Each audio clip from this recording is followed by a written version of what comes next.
Gold, trusted gold buyers. మీరు తాకట్టు పెట్టిన బంగారాన్ని విడిపించి ఈ రోజు ఉన్న మార్కెట్ ధరకు కొనబడను. ముఖ్యంగా నేను మాట్లాడాల్సింది మా చిరంజీవి గారి గురించి మాట్లాడాలి.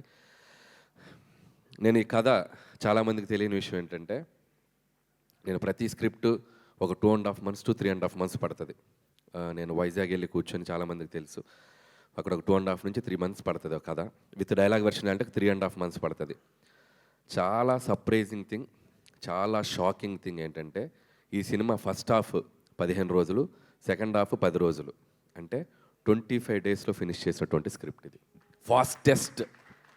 ఫాస్టెస్ట్ స్క్రిప్ట్ నా కెరియర్లో నేను చేసిన స్క్రిప్ట్ ఇది.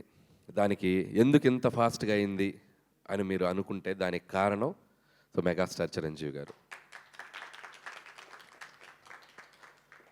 రాసేటప్పుడు చిరంజీవి గారికి ఒక కథ రాయాలంటే ఎలా రాయాలి, ఎలా మొదలెట్టాలి, ఎలా మూమెంట్స్ క్రియేట్ చేయాలి, ఎలా ఈ సినిమాని కంక్లూడ్ చేయాలి, ఇలా అని అనుకుంటే దానికి ఇన్స్పిరేషన్ ఇచ్చింది చిరంజీవి గారే. కాసేపు చిరంజీవి గారు అనకుండా ఒక సగటు ప్రేక్షకుడుగా, సగటు అభిమానిగా ప్రేక్షకులు చిరంజీవి గారిని ఎలా అభిమానిస్తారో అలా మాట్లాడుకుంటే, డైలాగ్ని చాలా కూల్గా మాట్లాడుతున్నట్టు, చాలా క్యాజువల్ బాడీ లాంగ్వేజ్తో మాట్లాడాలంటే దానికి ఇన్స్పిరేట్ చేసింది చిరంజీవి. ఒక బాధని, ఒక ఎమోషన్ని, కంటి నుండి నీళ్ళు బయటికి రాకుండా ఆర్ద్రతతో మన అందరినీ ఏడిపించగలగాలంటే చిరంజీవి. ఒక డ్యాన్స్ని అలవోకగా గ్రేస్తో, మూమెంట్స్తో, డ్యాన్స్ అంటే ఇలా కదా చేయాలని చెప్పాలంటే చిరంజీవి. 100 మంది ఎదురుగా ఫైటర్స్ నుంచి ఉంటే చాలా యాటిట్యూడ్తో నుంచుని ఒక చిన్న సిగరెట్ వెలిగించాలంటే, ఒక బాసిజం చూపించాలంటే చిరంజీవి. ఇలా చెప్పుకుంటూ పోతే నటనలో ఉన్న నవరసాలని అద్భుతంగా, అందంగా, తన మార్క్తో, తన స్టైల్తో, తన ఓన్ చేసుకొని ఒక స్పెషల్ యాక్టింగ్ లాగా మనందరికీ ప్రజెంట్ చేసిన వ్యక్తి చిరంజీవి. అలాంటి ఒక చిరంజీవి గారికి ఒక కథ రాయాలంటే, ఒక పెన్ను మొదలెడితే ఈ డాట్స్ అన్నిటిని కలుపుకుంటూ వెళ్ళిపోయాను నేను, అంతే. ఈ డాట్స్, ఆయనకున్న స్పెషాలిటీస్ ఏవైతే ఉన్నాయో, ఆయన మనల్ని కొన్ని దశాబ్దాలుగా మనల్ని ఎలా ఎగ్జైట్ చేశాడో, అలా ఎగ్జైట్ చేసిన డాట్స్ కలుపుకుంటూ వెళ్ళాను నేను, అంతే.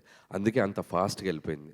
ఒక ఇంట్రడక్షన్ సీన్ రాయాలన్నా, లేకపోతే ఒక పిల్లలతో ఒక ఆర్ద్రతకు ఒక సన్నివేశం రాయాలన్నా, ఒక వైఫ్ మామగారి మధ్యలో చాలా చలాకీగా నిలబడి, ఒక యాటిట్యూడ్తో నిలబడి, ఒక స్వాగ్తో నిలబడి చేయాలన్నా, ఒక విలన్స్ ముందు ఒక యాటిట్యూడ్తో నిలబడాలన్నా, ఇలా అన్ని ఎలిమెంట్స్ ఈ సినిమాలో నాకు రాయటానికి నాకు ఈజీగా క్రియేట్ చేసిన వ్యక్తి చిరంజీవి గారు. అందుకే నేను ఆ క్రెడిట్ నేను చిరంజీవి గారికి ఇవ్వదలుచుకున్నాను. థ్యాంక్ యూ చిరంజీవి గారు.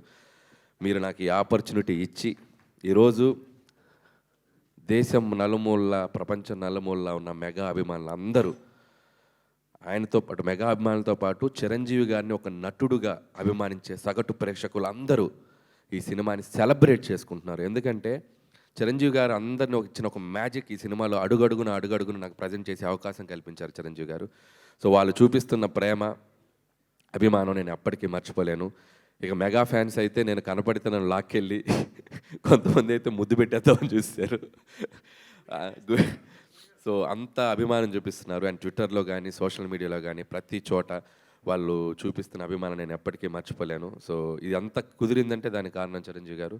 And thank you Chiranjeevi sir. నేనేదో ఒక టైమింగ్ అనుకొని, నేనేదో కొన్ని డైలాగులు అనుకొని, ఏదేదో రాసేసుకొని వచ్చి, సార్ నేను ఇలా అనుకుంటున్నాను, ఇలా చేద్దాం అంటే 150 సినిమాల ఎక్స్పీరియన్స్ ఉండి ఎంతోమంది దిగ్దర్శకులతో పనిచేసిన చిరంజీవి గారు ఈరోజు ఆయన పక్కన అందరూ బచ్చాగాళ్ళే. మా టీంలో అందరూ ఆయన చూస్తూ పెరుగుతూ వచ్చిన అందరూ ఇంత బచ్చాగాళ్ళం. ఆయన సినిమాలు చూసేస్తుంటే ఇంత పిల్ల బచ్చాలందరూ ఆయన పక్కన ఉన్నా కూడా స్టిల్ ఆయన కూడా మాతో కలిసిపోయి ఒక నార్మల్ మనిషిలాగా, ఒక నార్మల్ ఆర్టిస్ట్గా ప్రతి ఒక్కరికి ఆ స్పేస్ ఇస్తూ, ఆయన ఎక్స్పీరియన్స్ని మాతో షేర్ చేస్తూ, మా అందరి వెనకుండి నడిపించిన శంకరుడు, మా శంకర్ వరప్రసాద్ గారు, మా చిరంజీవి గారు. నన్ను ముద్దుగా విసు గారు అని పిలుస్తుంటారు, విశ్వం గారు అని పిలుస్తుంటారు. ఎందుకంటే కొద్దిగా చాదస్తంతో ఒక 2-3 టేకులు ఎక్కువ అడిగితే, అబ్బా నువ్వు విశ్వనాథ్ గారిలా పనిచేస్తున్నావా బాబు, విశ్వం గారు ఇలా రండి అని చెప్పి చాలా సరదాగా ముద్దుగా పిలిచేవాళ్ళు. మాకు పనిచేసిన 85 రోజులు హర్ష గారికి బాగా తెలుసు, త్రూ అవుట్ ఉన్నారు. 85 రోజులు ప్రతిరోజు ఒక బ్యూటిఫుల్ మెమరీ. మాట్లాడుకుంటూ పోతే చాలా ఉంది. సక్సెస్ఫుల్ ఈవెంట్కి కొద్దిగా దాచుకుందాం, సక్సెస్ ఈవెంట్కి. ఇది ప్రస్తుతానికి చిరంజీవి గారి గురించి నాకు మనసులో ఉన్న ఒక ఫీలింగ్ మీకు ముందు పెట్టాలనిపించింది. అలాగే ఈ సినిమాకి ప్రొడ్యూసర్స్గా పనిచేసిన మా సాహు గారపాటి గారు and my friend, my family.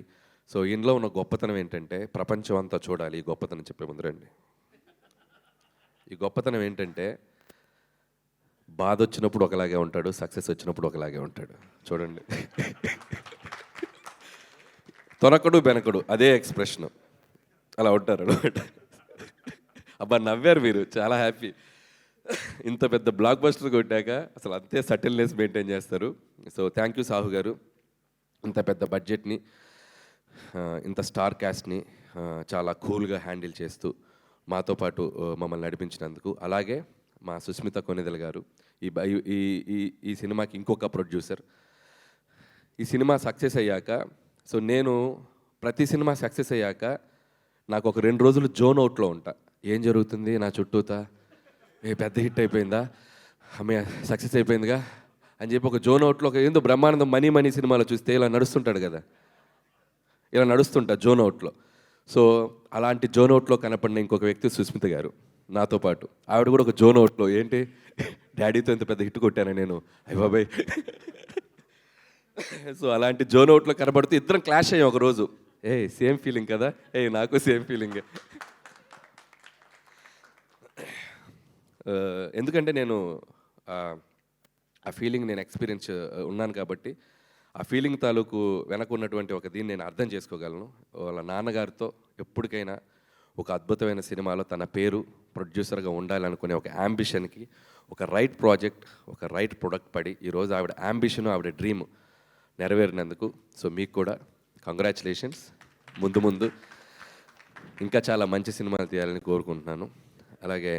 అలాగే మా ప్రొడ్యూసరు 1 మిలియన్ దాటితే కారు అడిగాడు కదా, ఇవ్వాలి కదా, నేను కారు ఇవ్వాలి కదా, కారు ఇస్తున్నా. కానీ ఇప్పుడు అది 3 దాటి 4 అయింది అనుకో, ఆయన నాకు ఒక ఫామ్ హౌస్ ఇవ్వాలి. ఇప్పుడు కారు అడుగుతాడా లేదా ఆయనకి వదిలేస్తున్నా. సో సాహు గారు, సో హ్యాపీ. ఈ సంక్రాంతి మీకు సినిమా వసూళ్ల పరంగా మీ ఇద్దరు నిర్మాతలు హ్యాపీ ఫీల్ అవ్వాలి. డిస్ట్రిబ్యూటర్స్, ఎగ్జిబిటర్స్, థియేటర్లో వచ్చిన ఎగ్జిబిటర్స్ అందరూ, ప్రేక్షకులు ఎంత సంతోషపడ్డారో అందరూ హ్యాపీ ఫీల్ అవ్వాలని కోరుకుంటున్నాను. అలాగే ఈ సినిమాకి పనిచేసిన టెక్నికల్ టీం, మా సమీర్ రెడ్డి గారికి, ఇందాక ఎవరు అన్నారు నాతో పాటు ఓపెనర్ సచిన్ సెహ్వాగ్ అన్నట్టు అవతల నుంచి బ్యాటింగ్ చేయడానికి ఫాస్ట్గా వితౌట్ క్వాలిటీ మిస్ కాకుండా ఈరోజు ఫోటోగ్రఫీ అందరూ చాలా అద్భుతంగా ఉందంటున్నారు. సమీర్ రెడ్డి గారు, hats off and thank you. With in short time me dream కూడా నెరవేర్చుకున్నారు. అండ్ అలాగే ప్రకాష్ గారు, అద్భుతమైన సెట్లు, మా డైరెక్టర్ ప్రకాష్ గారు and music director Bheems. Bheems ఉన్నాడా, వెళ్ళిపోయాడా? సినిమాలు రిలీజ్ అయినాయిగా 2, ఇంకేమైనా ఉందండి సినిమా? రెస్ట్ కోసం వెళ్ళాడు ఇంకో. ఓకే. సో భీమ్స్ కూడా అద్భుతమైన పాటలు ఇచ్చాడు, అద్భుతమైన బీజిఎం ఇచ్చాడు, చాలా కష్టపడ్డాడు ఈ సంక్రాంతికి. పాపం తను